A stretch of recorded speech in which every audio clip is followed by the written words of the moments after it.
So don't let me forget to stop it at the break. And I think we're going to, we go till 2, there'll be a bit of a break. And I think I'll be pretty much done with the presentation. And since there's going to be a broad and a huge number of questions, I think we want to leave a lot of room for question and answer after the fact. So first off, I think this group is great. 59 members, and that's, you guys have stayed fairly consistent. I'm on the board of directors of MacNexus, which is a Macintosh users group, not to compete with this at all, because now the Mac users group is more half and half iPod, iPhone, iPad, and half Mac. MacNexus is a great organization. I encourage people to come to our Saturday classes. It's the first Saturday of every month from 9 to noon. And there are usually 4 or 5 different classes going on with different things. And I would have to say half of those classes are iOS. About half are Mac, half are iOS. And we're shooting more and more towards iOS because we're finding that we have a lot of people in our audience that are PC users that are using the iPads, and also people that have never used a computer, like my mother, who uses an iPad. She's 88 years old and she never really used a computer. $40 a year for a family. And I always say, and also we do triage, so if you have problems with it, they have a triage set up. And we have monthly meetings too, that's the 3rd Tuesday of every month. And we bring in guest speakers. We bring in people like Andy Anako and some of these pundits. Jason Snell from PC, well, it's Macworld PC are all together now. They come in and speak with us there. And it's real good. Come try it. If you like it, you can join. And again, the classes are fantastic. And where this is going to be posted on YouTube, my other classes, every class I do is posted on there. So, where are these classes now? Oh, I'm sorry. Behind Country Club, St. Mark's Church, right behind Country Club, behind Butano there, and 9 to noon the first Saturday of every month. You can just show up, come upstairs to the classes. There's an elevator if you need to get up there. And like I say, try a couple of them. If you think it's something worthwhile, then join for $40. So, all right. So this is me. Feel free to contact me by email or by phone. And like I said, if I don't get back with you right away, go ahead and send it again. It's not bugging me. It's just reminding me. And we have 2 parts of the company. My business partner teaches classes probably half Mac, half iOS at Roseville, Sierra View Country Club, about every 6 to 8 weeks or so. It's a full weekend. It's 4 3-hour classes, so it's a pretty full weekend. I can come out and do one-on-one tech support. I do on-phone tech support. I can fix Macs that are broken, which is not a case here because I don't have that. And I'm sorry, please don't call me for PCs. There's a lot of people that are a lot more capable than me that can help on your PCs. I'm not saying, I mean, it's really, I have to specialize in something, and I specialize in Apple stuff. So that's that. The slide will be up later if you need it. I'm sure everybody heard the story about Apple Maps and all the problems they had in the iOS, right? There was a place in Australia that took people down a dead-end road, and there was all this. Well, it's funny because the same people, the same spots were tried in Google Maps and some of the other maps, and believe it or not, they were the same problem. When you think about the mass amount of data we're talking about, it's not uncommon. Apple got their major information from TomTom. TomTom's been making maps for a long time. Google Maps is great, and you can run Google Maps on your iOS device. It's now available as a free app. I like Apple Maps better. I did really love Google Maps, and I actually think Google Maps on the computer has taken a step back. It's not as good as it used to. But the nice thing is, come this fall, we're going to have a new operating system for your iOS device that's iOS 7.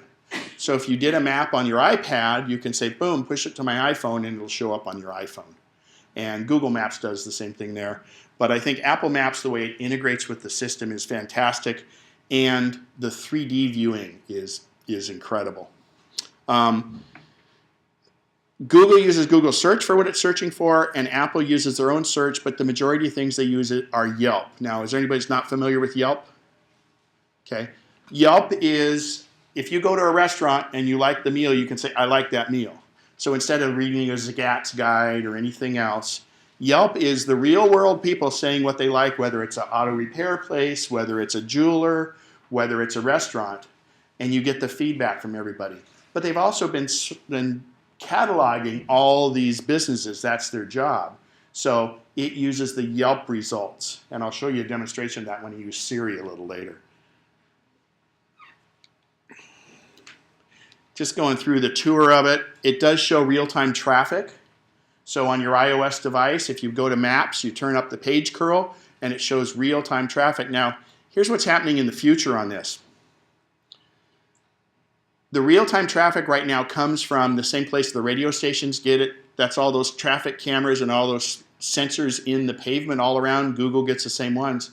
But what's happening in the future with both Google and with Apple is they're going to start using real-time feedback from the people that have the device in their car with the GPS.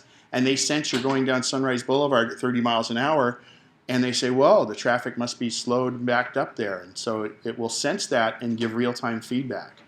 And so in the future, you're going to know exactly what it is, and in fact, you'll have dynamic rerouting. It'll say, you know, about 6 blocks ahead, the traffic's starting to slow down. You might want to take this alternate route.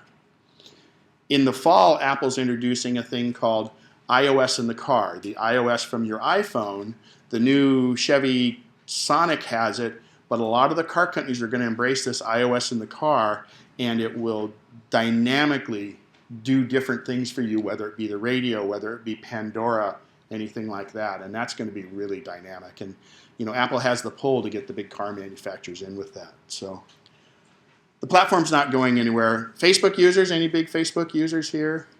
Okay. In the iOS device, you can post your pictures directly from the photo app in there.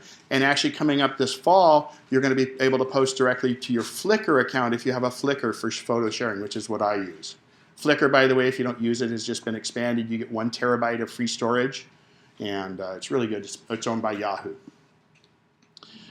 Photo streams. This is where you take a photo, it goes to the cloud, and it shows up on your other devices. I don't know. Now, who were double iPad, iPhone users? How many of those did we have? Okay, that's not a big deal, but it allows it to go to your other device if you want it to. And by the way, you know, the iPad and the iPhone sync really well with the PC. You know, the pictures upload to the PC. It'll go in. If you're using Outlook, it'll sync with the mail there and do quite a few things. iTunes is the conduit for all of that, so you have to have iTunes loaded on the PC. There's been a lot of ads recently with some of the cameras too that you've seen. The Apple iPhone 5 has a wonderful camera. This is some of the real shots from it here, but you can share it with PhotoStream. If you take 10 pictures, that's usually too big to email. So you can do this thing called photo share, where you go to those photos from your iPhone or your iPad and you say, share this with someone, and it sends them a link instead of the photos. So they download it. All right, let's go skip through this. Passbook, now this is kind of interesting. It's not used much yet, but let's say you have a United Airlines flight or a Delta flight coming up, and you've used your phone and you've got it all set, and it knows that it's about time for your Delta flight. The Delta app will push it to the Passbook, and when you pull up to the airport, it'll show up. It'll say, oh, I'm by the airport. You might need this. And the Passbook is your little wallet of your things, and it reaches into your Delta app and gets your ticket, and you can hand the barcode right there. So it's geofencing, it's called. It says, hey, you're at Sacramento Airport. You might need this. And this is going farther in the fall with apps. There are like 100,000, I forget how many apps there are on the App Store now these days, but there's hundreds of thousands of apps, and it's hard to find it. But now, if you're at, say, if you're at Yosemite, you'll be able to use in the fall, you'll be able to search for apps that are location specific. For instance, hey, these are ones that might apply to you at Yosemite. There might be a national park app, there might be things, and the apps will show up in your app store. So using the GPS in the device is really, really handy. We're going to talk about geofencing in a minute. So that's Passbook. There you can see it's got the little QR code that they can scan right at the check-in. In fact, TSA even takes this now, so you don't have to have a paper ticket. FaceTime, I'm not, it's video chat. I hate video chat, but those of you that have kids, it's probably great. But the other thing is in the fall, you'll also be able to do this very much like a VoIP. It'll work like Skype where you can do video or you can do just audio calls. Apple product to Apple product. Skype, of course, is the big default, which we all use because it works across all platforms. How many were iPhone users? If you get a call and you're in a meeting like this, or we just had a call, you'll get this little, battery's gone. All right, you get a call and you'll see this little phone icon here. Well, if you slide the phone icon up, it doesn't answer the phone, but it gives you an option to reply with a message or remind me later. Now, if I say reply with message, there's some pre-programmed messages, and if somebody's calling you from a mobile phone, it will reply with a text saying, hey, I'm in a meeting, I'll call you later. You don't have to touch it, nobody has to know you're on the phone, boom, you've done that. But another feature is remind me later, and it says in 1 hour, or when I leave, or when I get home, or when I get to work. So this is this geofencing. So if I got a call right now that came in, and it happens inevitably, you're in the middle of something, I do it when I'm working with a client. Ah, man, I got to remember to call that person back. Inevitably, you get 3 more calls, so you forget about that one. But if I had slid that up and said, remind me when I leave, when I get about 300 feet away from here, a little reminder will pop up on my phone and say, remember to call so-and-so, and then it'll say, do you want to call them? And you press it and it'll call. It won't automatically call them, but it'll allow you to call them. This is a really handy feature. So don't be afraid to use it. You can send a text reply. It's just, it just makes it more manageable because we know now that we have phones with us all the time, there's just times when you don't want to answer it. There's also do not disturb settings. You can set your phone to not ring after certain hours and do things like that. You can set it to be in a meeting, and it's just called a do not disturb. Android has some very similar features to this. In fact, one of the Androids, I think you can turn it over like that, and it does that, which I think is pretty neat. Mail, mail's mail. I mean, it's really just a mail client. Those of you who have it, hopefully you have your mail set up rather than going to a website. It's a lot easier to use Apple Mail. The Safari browser is a full-featured browser. A lot of times on a mobile device, if you go to a website, it's going to show you the little mobile site. Don't forget at the bottom of most of those sites, you can say, go see full site. For instance, the Sacramento Bee. Sacramento Bee has an app for the iPad, an app for the iPhone, an app for Android. I don't like those, but I go to sacbee.com, and when I'm on the iPad, I get the full page. But if I'm on the iPhone, I get just headlines and stories. And frankly, I don't like that. So you go down to the bottom, you say see full site, or sometimes it'll say desktop site. And you can zoom in and do everything else. And that doesn't matter whether an Android or an iPhone. It actually senses, their website senses it's a mobile device. All right. Camera with panorama. Didn't know you had that in your iPhone, did you? We're going to demonstrate this later, but panoramas are wonderful, and I know there's some good Android apps for this too, and I'll demonstrate the panoramas after a bit here, and I'll put it on my list to make sure. Pano. All right.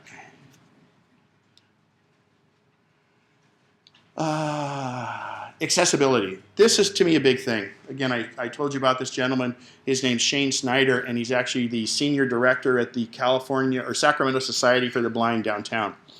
And he helps seniors. His program is, as seniors get older and they start to get macular degeneration and stuff, they have programs down there to help them adapt in many different ways. And the iPhone, Apple doesn't tout this, and it's really kind of all these hidden features in there. But Shane was going progressively blind, and so he said when he got the iPhone, since he knew he was going to be fully blind within 2 years, he made his phone black so he couldn't cheat. In other words, he turned the light off to the phone. And as he hovers his hand over in fact, here we'll just As he hovers over the icons, it speaks what's under his finger. It would say mail. It would say Safari, etc. It speaks it to him, and if he wants to activate it, he double taps. And then there's a tremendous amount of other features in there. But think about it. He's blind. He's checking his mail. It's not in Braille. So it actually reads it to him. It reads websites to him. And this is not Siri. This is something that's a little different than that. But we can activate that on your iPad and your iPhone. The other thing is I'm going to show you a feature called Reader, because we all know that some of that website print is really too small.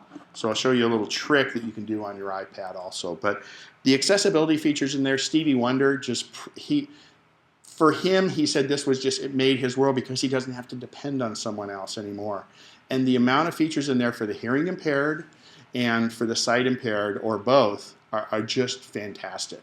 You can increase the size of your fonts, your text. You can hook a TTY device up to it.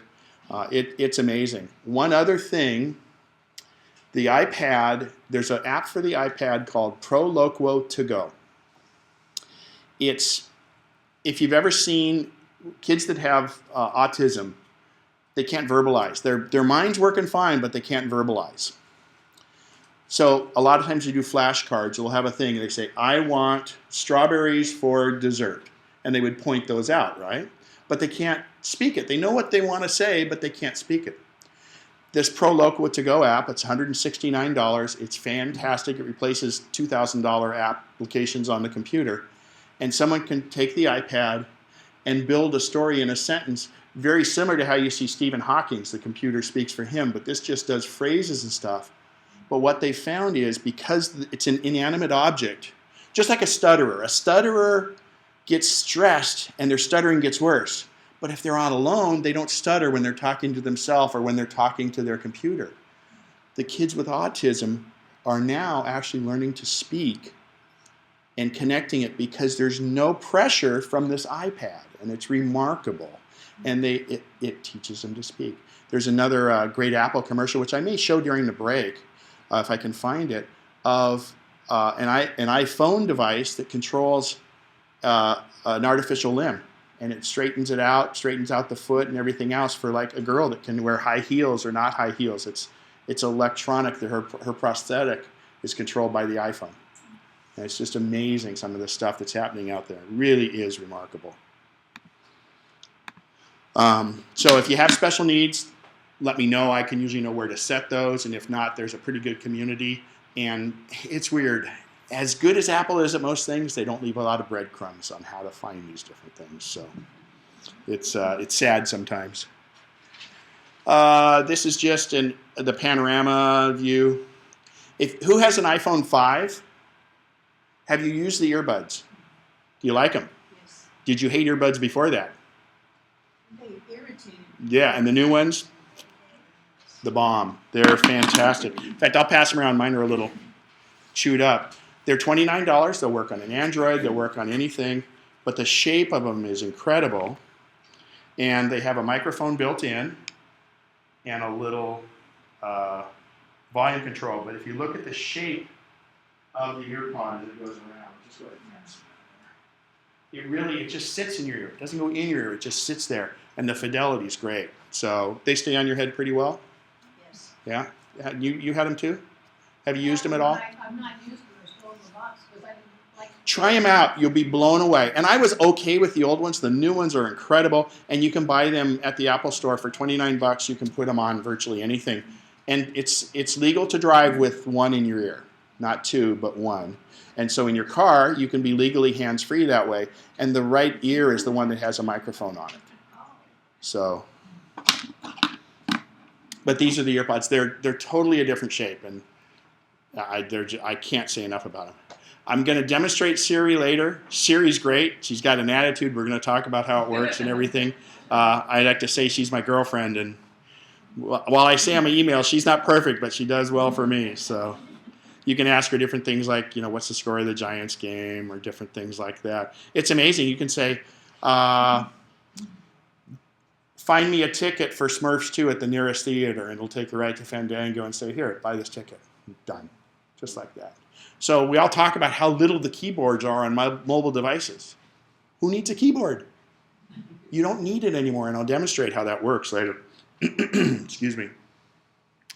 How many times do you type the same address or something over and over, the same statement? I do it a lot with mine. You can go into your iOS device and tell it to, like if you'll notice here, on my way, all you do is type OMW and it fills in on my way. You could say MADD for my address or something, and it will fill in your address. These are stored in there in like a dictionary. So when it autocorrects, when you type OMW, you would think it would autocorrect. Well, what it autocorrects with is whatever you've assigned to it. Be careful, like the word OFF you wouldn't want to put because you type off as a word, so you wouldn't. You have to make sure it's a unique set of characters that's not another word that's in the dictionary. And this will be in the recording, but this is how you get there. You go into General, and you go down to Shortcuts, and then over to here, and then you can make up as many as you want. These are some of the accessibility features. Basically, these get pretty deep, and everybody's a little bit different. But in fact, how many of you have the kids come over and they want to use your iPad? And they mess everything up on your screen and everything, with their grandkids or whatever. You can actually restrict the screen to certain parts that they can touch, and they can make it so they can't use the home button. So they're not going to go in and look at your mail and respond to somebody in a way that you didn't want them to respond to, because you know what? They do it. So that's called guided access. And that's it. That's my information just there. That's not it. That's it for the keynote. And what I'm going to do now is give you some live demonstrations with an app I have called, hang on here. Get out of this. This allows me to display my iPad mini on the screen wirelessly. So it's connected through the router here to this laptop, which is connected to the projector. And I have my iPhone up there too. So I like to say the best for last, but I got to do Siri first because it's really, really good. And Google now has, with the Androids, they have some really incredible voice technology. But let's talk a little bit about the history of voice technology, because this is the future for all of our devices. Google years ago offered free 411 calls. And it was all voice activated. They didn't have a 411 operator to give you information and stuff, and they were really encouraging people to use it because they were learning voice recognition. And they were using all those calls. No, I didn't mean dishwasher. I wanted dry cleaning or something like that. And it would learn and learn and learn. It was real smart. There's another company out there called Nuance. You guys probably all know about Dragon Naturally Speaking, which is speech recognition that you use on the PC, use it on the Mac, etc. Well, that company's name is Nuance. Nuance has been doing this for a long time, and they constantly get it better. And the amazing thing is that the computing power has made the speech recognition get better. But these small devices don't have the computing power really to do that. They're getting there, and they're amazing, but they're not quite there yet. So I'll show you speech recognition first. So I'm just going to fire up an email on my iPhone here. And you don't fill out the person's names, because if I say Ken, my name, it always does Can, C-A-N. So I go down to the main body, and I'm going to hit this little microphone. Anytime you have a microphone on your iOS device, it means you can talk to it, as long as you have an internet connection. So let's show that a second. I hope this works, comma. It looks like it might, comma.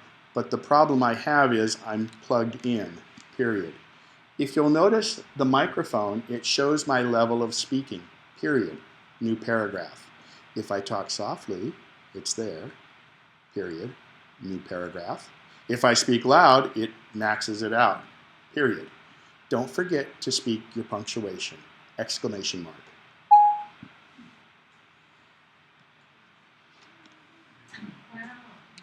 I'm a bad typist. I do lots of typos. I can spell well, but you'd never know it by when I usually type.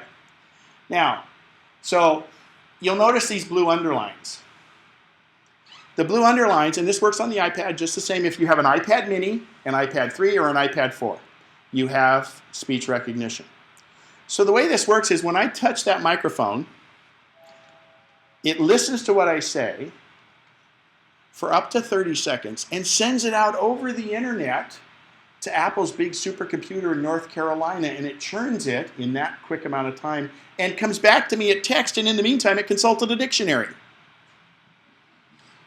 Because I may have mumbled some words, so it may not know that punctuation, I may have said punctuation, and it says, oh, well, that's close to this word in the dictionary.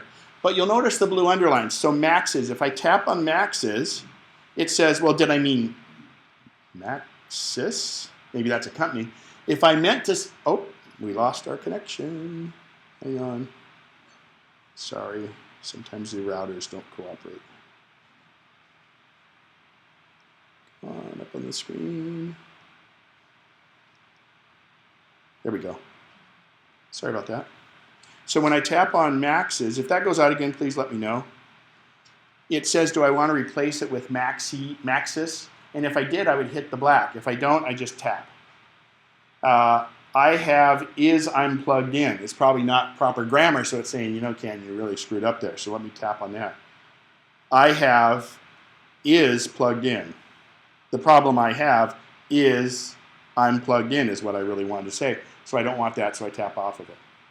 So this is how I also do all my emails from my iPhone. Sorry if the message is Kurt has typos or weird insertions. So now I have an overwhelming disclaimer for everything, so whatever I say is okay, right? I have absolution. But I like to put that on there because it really does, people realize that, and realistically when you're replying to an email, I send emails from my car all the time while I'm driving all the time, and it's legal. I have Bluetooth in my car, or if you use the Apple iPhone headset, Siri works really well with that headset that's going around. In my car, when I type it like that, yeah, it's coming back up, I think. When I type it like that, it reads it back to me. Because I have not when I type it, excuse me, when I use Siri. So the idea is in my car, I have a built-in Bluetooth. I tap my call button, and Siri comes up, goes bing, bing, and I say what I want it to say. Now, Siri's a little different. We just did speech to text, right? I spoke, and it typed. Let's go a little bit farther down here. And I'm going to have it type, I'm drunk, period, new paragraph. Will I need a jacket tonight? Question mark. So it typed exactly what I said, right? Let's watch what happens when I do that with Siri. So to activate Siri, if I have a headphone, I press and hold, I just simply hit the home button and I say, I'm drunk. Don't expect me to get you home. So the text to speech, I'm drunk, it processed, and then it sent it over to Siri, which is artificial intelligence, and came back and said, well, maybe you better not drive. And do you want me to call you a taxi? Now watch this. Here are 2 cab companies fairly close to you. The nearest is Yellow Cab. It's less than a mile west. Would you like to call it, get directions, or skip to the next one? Skip to the next one. The second is Yellow Cab Taxi and Airport. So she read them back to me because I'm plugged in. If I wasn't plugged in, she would simply give me a list.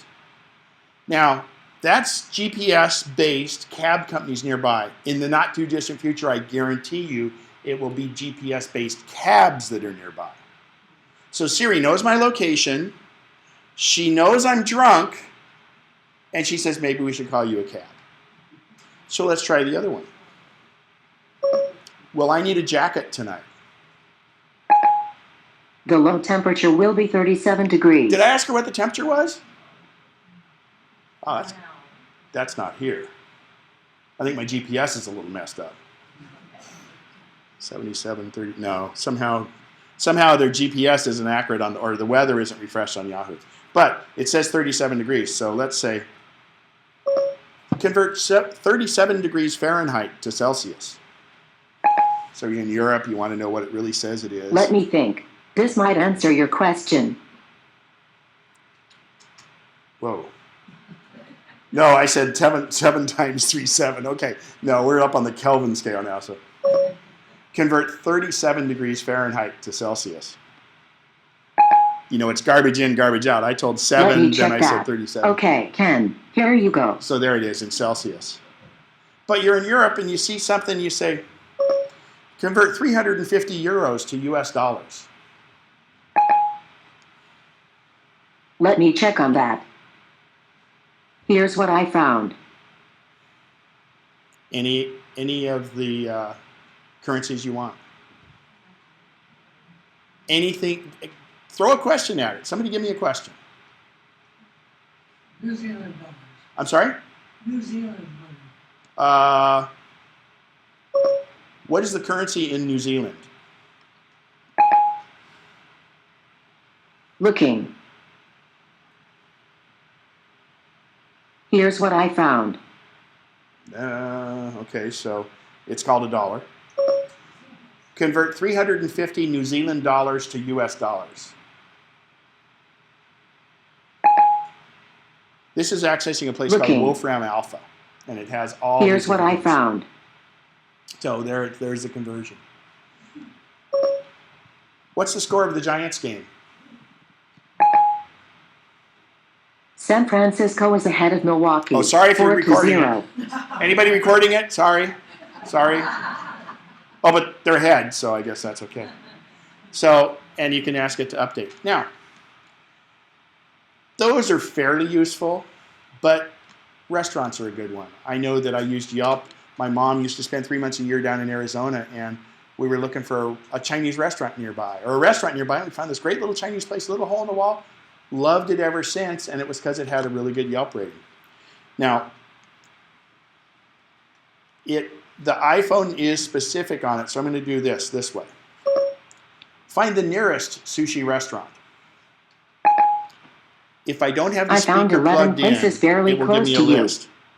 The nearest. So it started to give me a list. It said the nearest is this. But I can say, find the best sushi restaurant nearby. Here are 11 places fairly close to you. The nearest is Crazy Sushi. It's about 2.5. If it's unplugged, she'll say, I've sorted them by rating, which is Yelp rating. Because I have a speaker plugged in, it thinks I'm on a headset. And this is what Apple calls their eyes-free initiative. If you're in a car, they don't want you looking at your phone. So if I have this in my hip or in my pocket or sitting in the console, and I say, find the best sushi restaurant nearby, it's going to just say, hey, okay, here's the one nearby. Do you want me to take you there? So let's do it on the iPad. We'll look at the iPad here because I don't have it plugged in, but you're not going to hear the response. So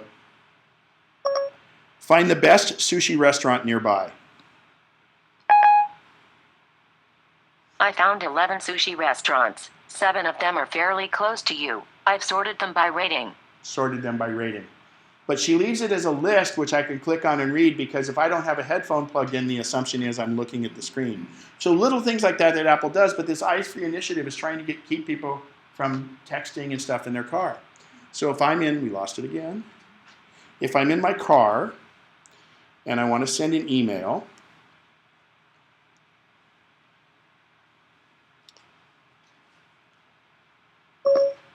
send Pete Losey an email. Which email address for Pete Losey? Hang on. Oh. Send Schnitzel an email. What's the subject of the email? Just testing Siri. His real name's Jerry Shelton. What would you like your email to say? Just testing Siri, comma, I'm teaching a class, comma, if you get this, oops, exclamation mark. I'm not touching it. Here's your email message to Jerry Shelton. Oh, if It you get this says, blux. Just testing Siri. So- I'm teaching a class. If you get this blocks. Ready to send it? Cancel. Okay, I won't send it.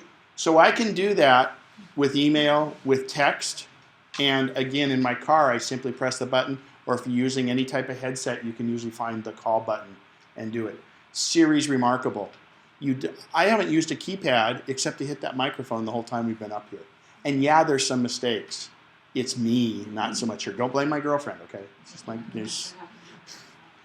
And she's getting better. It's one of the first things Apple's ever released in beta, and they're still working on it. In iOS 7, coming out this fall, that'll be free upgrades for all of you with your iOS devices. Siri will get a more lifelike voice, and you'll be able to get a male voice as an option also. Right now, if you females want to have a male voice, you have to choose the British or the Australian one. And then, of course, when you say color, it'll be COLOUR.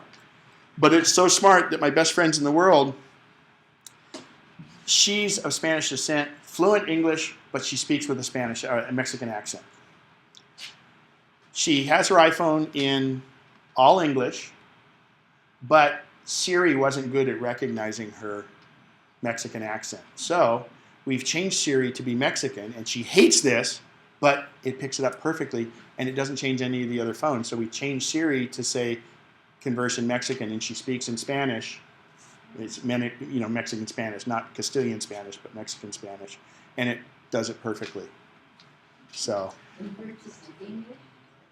No. Wait, let me think. No, but all the menus in the phone are all in English.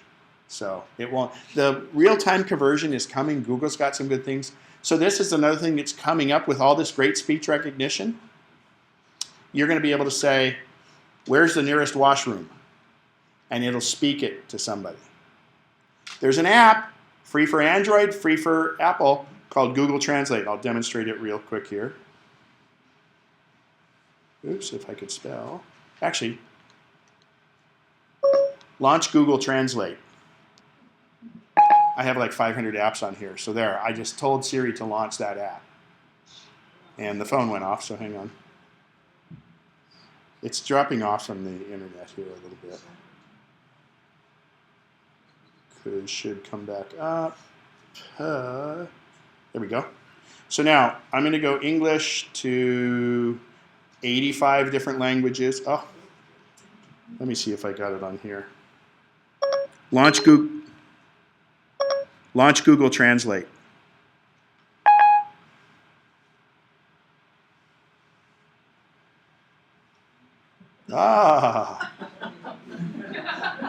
Unlaunch Google Translate. Let me make sure I'm on there. Oh, there we go. So 85 different languages. Those that have a dark speaker on it, I'll show you how that works. But I'm going to go here and say, let's convert it to Spanish.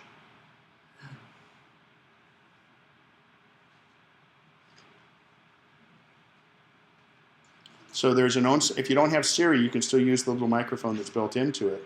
Oh, and because it won't work because I have the speaker plugged in, so I'll just do this. Where is the nearest good restaurant?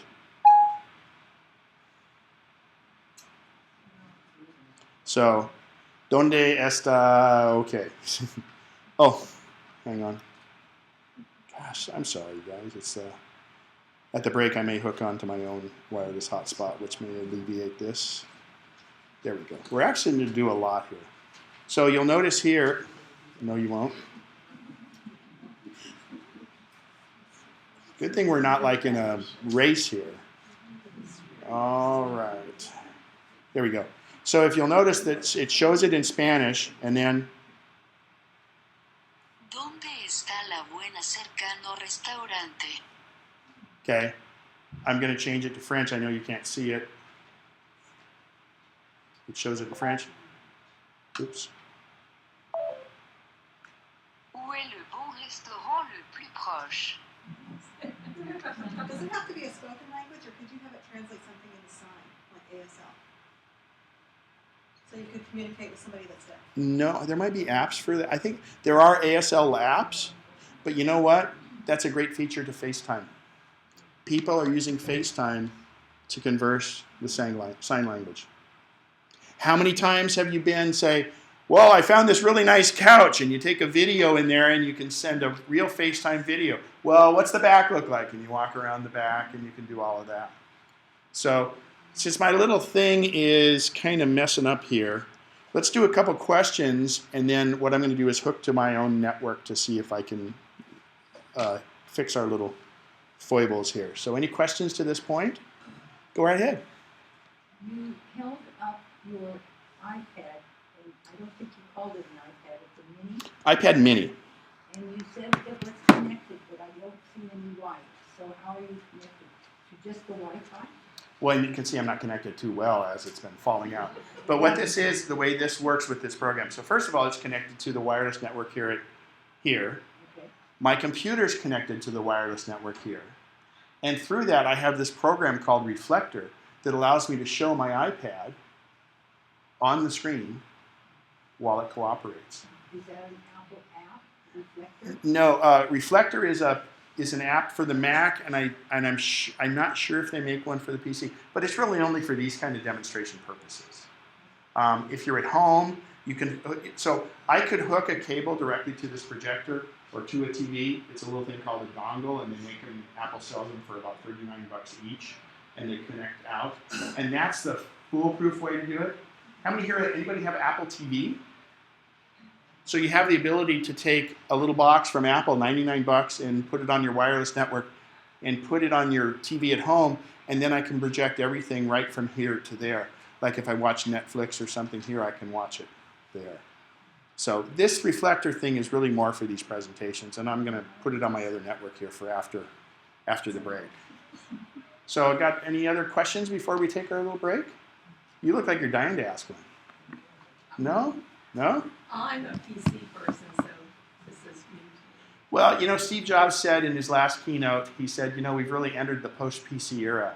And while I do tech support, and I was telling Richard about this earlier, Macs don't need a lot of support, but yes, they do. They break down, you know, hard drives go bad and things like that.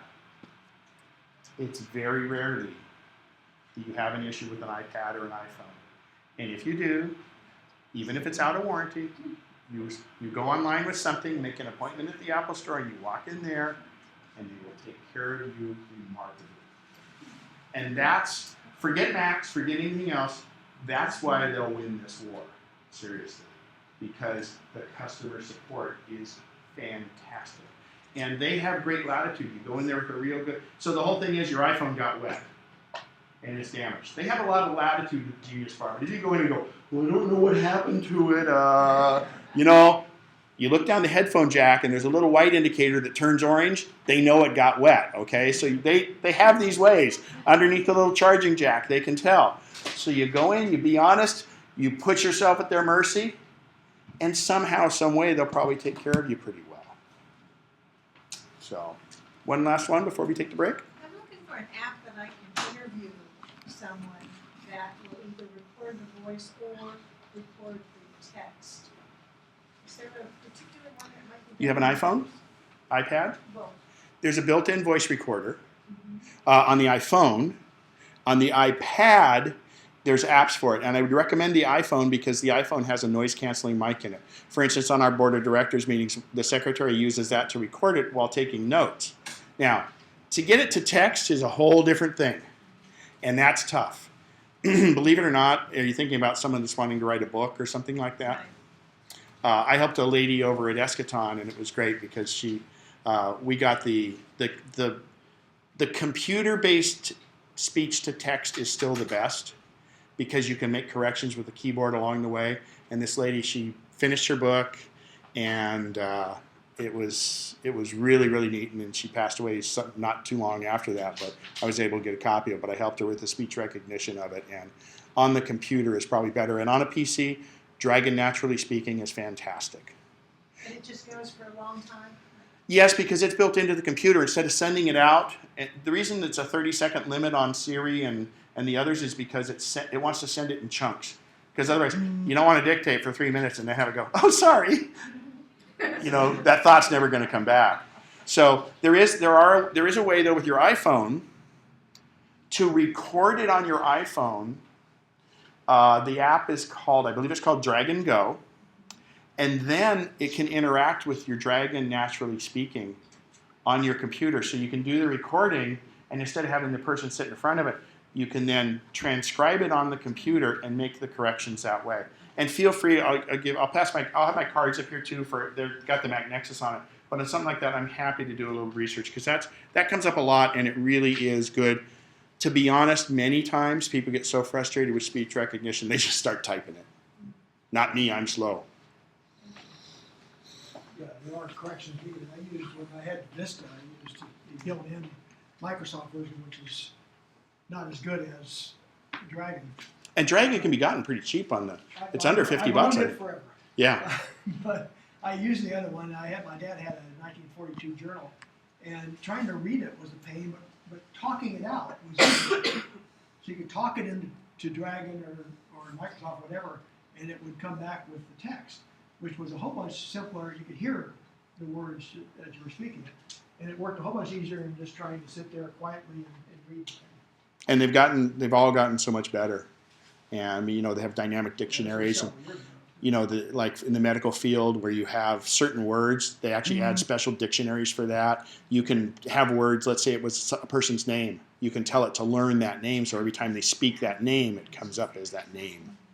So the other thing that those naturally speaking, I know on the Mac it can do, is I can say, go to Safari, go to a certain web page and things like that. It'll do that with, it's called Dictate for the Mac, but it's built by Naturally, or by Dragon. Yeah, Dragon for your iPad. If you have Siri, you don't need that because it's built in. And Siri uses Nuance's speech recognition engine. The people that make Dragon Naturally Speaking, Apple licenses that, and they've worked very closely together. And in fact, they've improved Nuance's stuff with Apple's technology. Siri itself is the artificial intelligence. And that was actually a program that was started with DARPA. And Apple, it was the Stanford Research Institute, which hence it's Siri, S-I-R-I, was Stanford Research Institute, and Apple bought Siri. Okay, let's shoot for 2:15. I know we have some people that didn't ask questions that have questions, so come back with all those questions. And if you don't have any, we have a whole sheet full that. And we got other fun Siri tricks to do. Feel free to talk to me during the thing. Oh, I'm going to try find that Apple commercial too.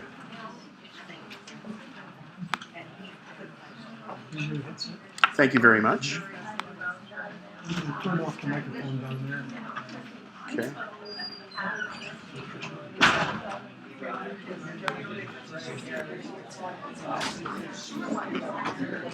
Back when I was in school, I had the most up-to-date dictionary at the time. I'm sorry? I said when I was in school, I had the most up-to-date dictionary. Big and thick. Oh, yeah. But now, with some of the medical terms with angiogenesis, it's not in the older dictionaries. So when you do your update here with Siri, I was interested in that because I heard a gentleman say one time he's invested heavily in machine speak. Is that the same concept? Yes and no, I think. But see, the difference is with Siri on the iPad. With Siri on the iPad, it won't learn those words unless a lot of people are using it. But when you have the one that's built into the computer, you can add words to the dictionary. Okay. And that would help with that. Hang on one sec here. I want to play this for.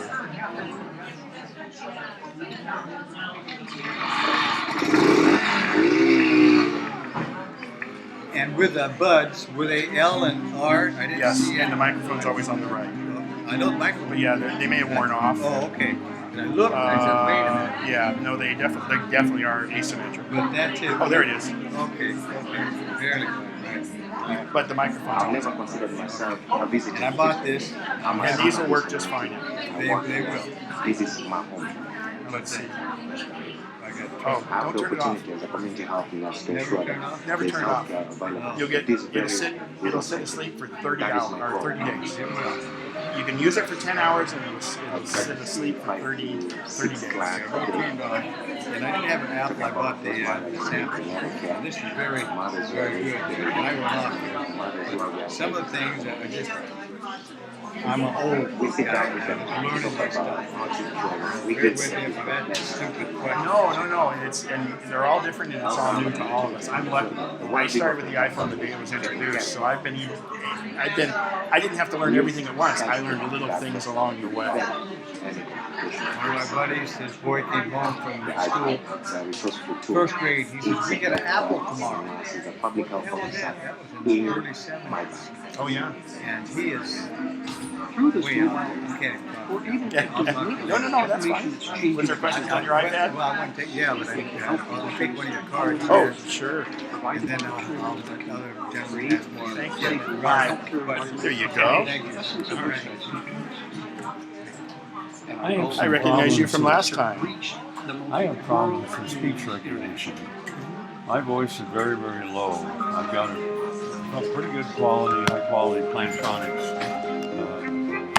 Bluetooth. I'll say call home, and it'll say calling George. On the iPhone? No, I've got a Galaxy S3 now. Okay, now I don't know if you can do it on that, but how I get around that on the iPhone is, I have one client, her name is Ann Young, 2 single-syllable names. If I say call Ann Young, it doesn't work so well.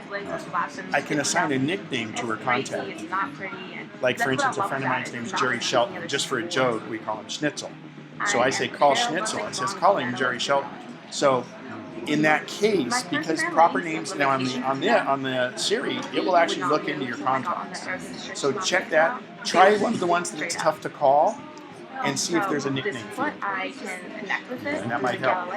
Because when I speak right into the phone, when I hold the phone up and talk right at it, it's pretty good. But anything else, it doesn't. Have you tried a regular headset with a microphone? No, not recently. Try that too. It came with a headset, I assume. Oh. See if that's it, because then it'll tell you. I don't know. You know, the Bluetooth. What happens is sometimes they miss part of it or cut part out. But so now, if it's call Fred, but if you say call Fred Rogers, it might pick it up. Because you're giving it more information. Because Fred sounds like Ted, which sounds like Jed, and it's a single syllable name. Because it's mostly short names that it has trouble with. No, it's just. Try first and last. That's the only thing I can suggest, and that's only through my experience with it. Because like I say, I've had that issue with Ann Young. It says, "Oh, calling so and no, I don't want to call that person. No, God, I didn't want to talk to them." Yeah, you quick, you get all frustrated, you know. Okay, So much for hands-free calling, right?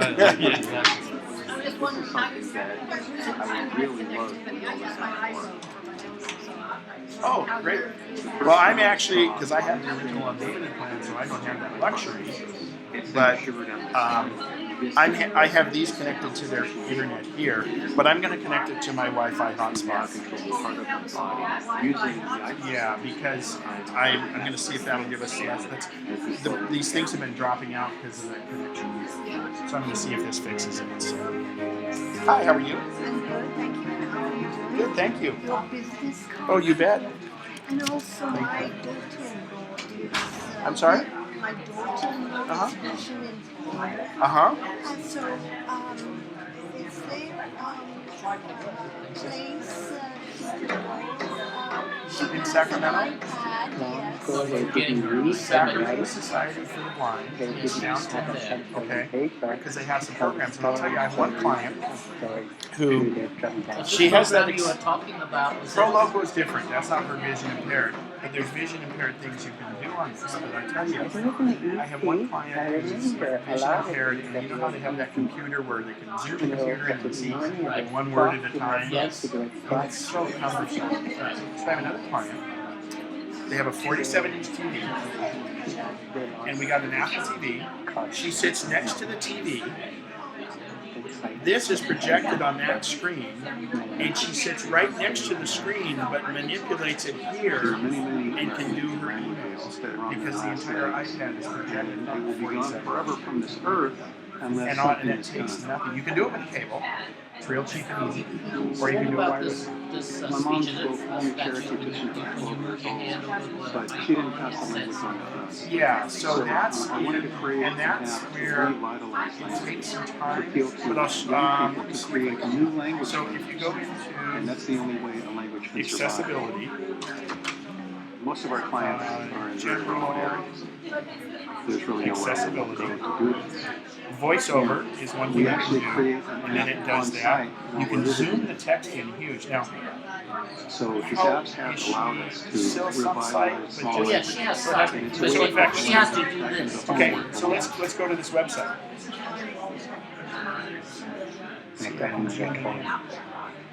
Okay, yes. So that helps. That makes it happen here. Yeah, she's aware of that, but I haven't known that we can handle it. Let's see if I can get it activated. But it's general and Assistive touch. I mean, there's so many things. Now, and actually, I'll tell you what. The fall, when the new iOS comes out, has a multitude more than what it has. We haven't heard of all of it yet. But let's say voiceover. Voiceover speak items or speak. So I've got it on. I'll turn it on. 10 years old Now, now. He has been non-verbal his entire life. And then we came across our and then to call watch now. on the iPhone. And so she can on just the run her very hands first over day, Yeah, he right. said, So let's go "Hi, back. Mom, I Because love she won't know you." where they are. So, That was the beginning of my son's and then when you get to the one you want, you double tap. And then there's a little thing called a rotator that comes up. It lets you do different choices and now things. after 9 But to do years. emails and things. I know who my son is. So let's actually go. Let me turn that I off. found out he's funny. voiceover off. He is a typical child now. So now I'm going to go to a website. I think it's very gratifying to be able to make the tools that really help people like Enrique and his family. So here's an article. It's really nice to see how having an app that allows you to communicate can really open up the world in so many ways. In a way, it's almost like magic. This is where it I'm pretty happy that I found something that can actually have a really direct impact on people. And he gets that given the opportunity, anybody could learn to do anything.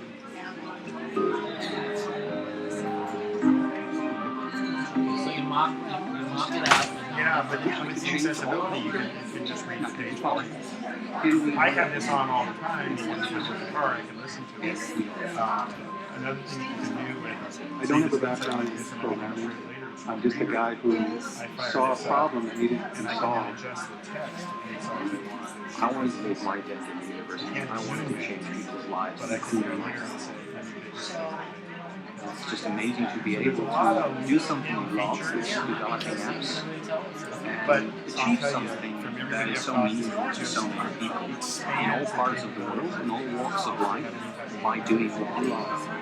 And my eyesight is wrong because it's why I can get the menus. and that's what I tell people. I mean, for me, it's much more important. But I have bifocals. I look below here because I'm good with that close to me.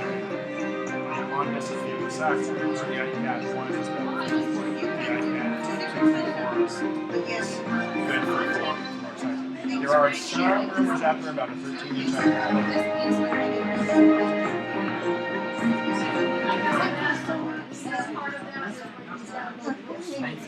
That's called that's iBooks. You're welcome.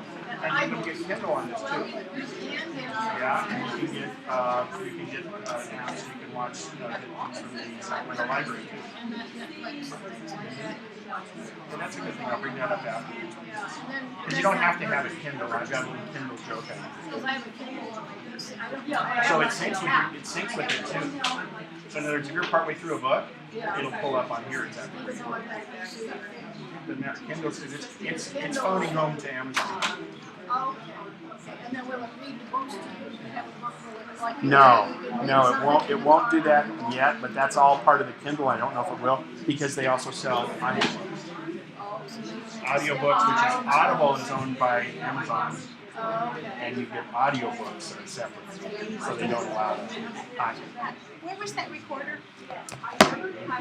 In your little. Perfect. Oh, and I'm glad you have this. This is a godsend. The help one that shows you all the different things. But anyway, you record it here. So what you do is you can see the view meter. Now is the time for all good men. Remember, this is your microphone down here, by the way. So I see these sports reporters interviewing people like this, and they go, "No, turn your phone over. The microphone's on the bottom." And see, then it turns like this. Yeah. And then you hit stop. Then you can continue to record where it is, and then over where you are. Excuse me. I must have used it at one time. I see there's Yeah, there's some other things. recordings. When I go with my mom sometimes to the doctor, she's 88 years old, I'll record that so she can realize later what it is. So I'm gonna just delete that one.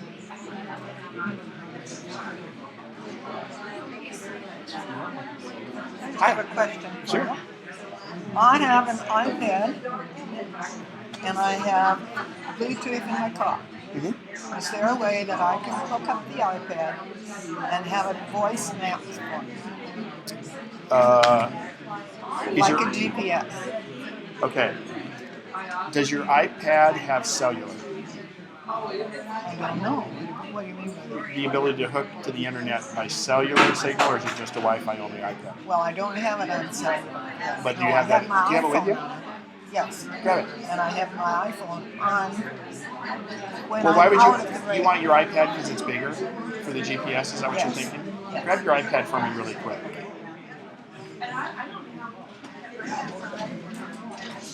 Start whatever you want. All right, thank you.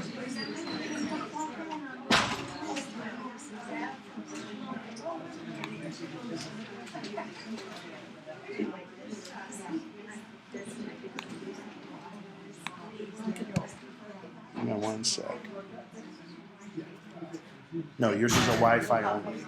So Okay. you won't have connection when you're in the car. Why not? If it's a Bluetooth, that's No, Wi-Fi. Isn't you it? can connect to the Bluetooth, but this won't be connected to the internet. Okay, so in order to get this to have You that have to set your phone up capability, as a hotspot, but to be honest, without having cellular connection, this GPS is not near as good as your phone. okay, so if I want to do cellular connection on here, I have to pay more money. That's what you're telling me. $130 more when you initially buy the iPad, but then there's no contract. Right. Is it the size that's the big deal? Yes. So if you pretty want to much. use this for GPS, Uh-huh. if you know where you're going, when you're on Wi-Fi, you download the map, and then say, take me there, and as long as you don't deviate from your route, it'll direct you right there along the way. It's great for But that. does it talk? Yes. Because Yes. Which iPad is this? Does it have Siri? Yes. Then it'll talk to you. Yeah, the maps will talk to you. All right. Yeah. I'll give it a It won't be as accurate a GPS though because it doesn't have a built-in chip is the problem. It has to be the cellular version to have the chip.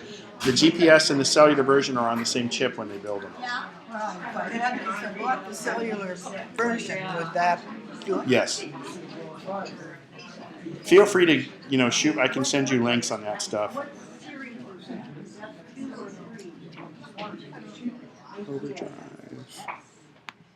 Overdrive.